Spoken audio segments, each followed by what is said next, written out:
দেশের মানুষ সরকারের দিকে অনেক প্রত্যাশা নিয়ে তাকিয়ে আছে মন্তব্য করে প্রধানমন্ত্রী ও বিএনপি চেয়ারম্যান তারেক রহমান দলীয় নেতাকর্মীদের নির্দেশ দিলেন মানুষের পাশে দাঁড়াতে।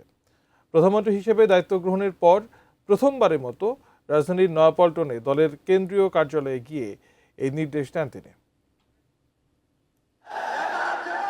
প্রায় 2 দশক পর দেশে ফিরে গত 29 ডিসেম্বর দলের কেন্দ্রীয় কার্যালয়ে এসেছিলেন বিএনপি চেয়ারম্যান তারেক রহমান। ত্রয়োদশ জাতীয় সংসদ নির্বাচনে দলের নিরঙ্কুশ জয়ের 1.5 মাসের মাথায় নয়াপল্টনে কেন্দ্রীয় কার্যালয়ে যাবার ঘোষণা দেন তিনি। দলের চেয়ারম্যান আসবেন তাই দুপুর থেকেই নেতাকর্মীদের ভিড় নয়াপল্টনের দুপাশের রাস্তা জুড়ে। বিকেল গড়িয়ে সন্ধ্যা নামলেও ভিড় কমে না। সন্ধ্যা 6:30টার পর নয়াপল্টনে আসেন দলের মহাসচিব মির্জা ফখরুল ইসলাম আলমগীর।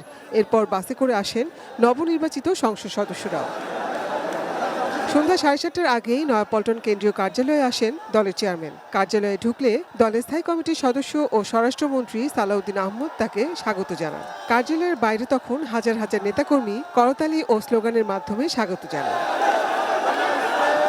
বিএনপি চেয়ারম্যান কার্যালয়ের ভেতরে তার কক্ষে বিভিন্ন অঙ্গ ও সহযোগী সংগঠনের নেতাদের সাথে কথা বলেন। সমসাময়িক রাজনৈতিক পরিস্থিতি ও সাংগঠনিক বিষয় নিয়ে আলোচনা হয়। 1.5 ঘন্টার বেশি সময় বৈঠক শেষে কার্যালয়ের বারান্দায় এসে অপেক্ষমান নেতাকর্মীদের উদ্দেশ্যে বিএনপি চেয়ারম্যান বলেন, দলীয় প্রধান হিসেবে নিয়মিত কার্যালয়ে আসবেন তিনি, কিন্তু রাজপথ বন্ধ করে তারা যেন জনমানুষের দুর্ভোগ তৈরি না করেন।